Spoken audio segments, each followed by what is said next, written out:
তো দাদি বলেন তো আপনার নাতির বয়স হয়েছে না? হ্যাঁ হ্যাঁ, তো কি বয়স হলে কি করা লাগে বলেন? বিয়া শাদী দেয়া লাগে। এই তো বুঝে ফেলছেন। হ্যাঁ, এবার বলেন তো দাদি, তাইলে আপনি কিন্তু আগে আমারে বলতেন যে বিয়ে করার জন্য বংশীয় মেয়ে দেখে করবি। হ্যাঁ, আদিও মানুষ গরিবে গেছে, হ্যাঁ সেখানে কাজ করা যাবে, কিন্তু নতুন কপালে করা যাবে না।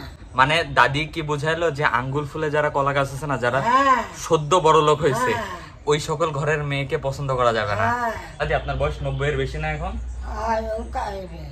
আমার 11 বছর বিয়ে হয়েছে, এখন আমার মনে আছে। দাদি আপনার ওই যে বিয়ের সময় আরেকটা কাহিনী আছে না, যে আপনি যখন নতুন করে বিয়ের পরে আসেন, তখন আমার দাদার মা একটা কথা বলছিল।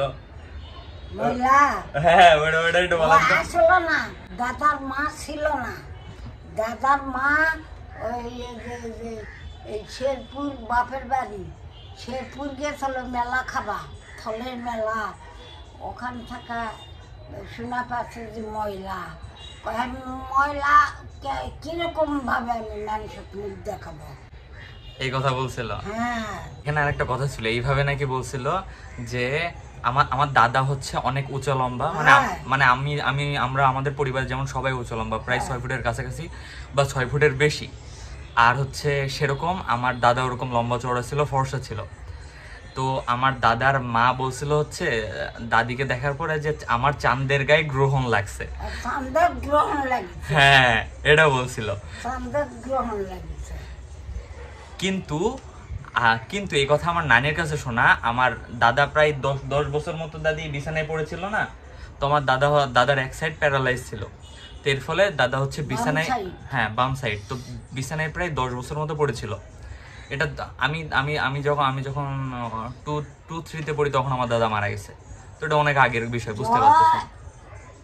ওই মানুষ গোসল করান, স্নান করার ইয়ে আসা, আবার বেটের থোয়া, ভাত রান্না বাড়া খিলান, পানি গরম করা, গোসল করান, বাজারে আদম দেখি বাজার করা, আসা বাজার করা, আবার গেছি ঠেলা আসলো ভাই ধন। হ্যাঁ, তো এবার বলি, তো আমি আমার নানির কাছে শুনছি যে যে আমার দাদি এতটাই পরিষ্কার যে আমার নানিরা যতবার যশোর থেকে আমাদের বগুড়াতে ঘুরতে আসছে, কোনো দিনও টের পাই নাই আমার আমার দাদার রুমে যে ওটা কোনো একটা অসুস্থ মানুষের রুম।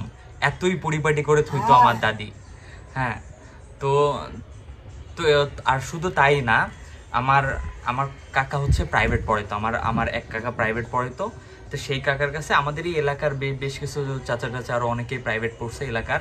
তো ওনারা যখন প্রাইভেট পড়তে যাইতো, সেই সময় দাদি যখন রান্না করা শুরু করতো, দাদির রান্নার গন্ধে নাকি পুরো আপনার বাড়ি ভরে যাইতো। হ্যাঁ, আর এই জিনিস আমি শুনছি অনেক ছোটবেলায়, যখন আমি হচ্ছে বগুড়াতে আসি।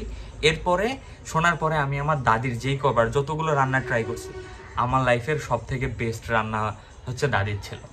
গরুর মাংস বলেন, সে যদি ডিমও ভাজি করে, সে যদি আলু ভর্তা করে, হ্যাঁ মানে এগুলো অসাধারণ হয়।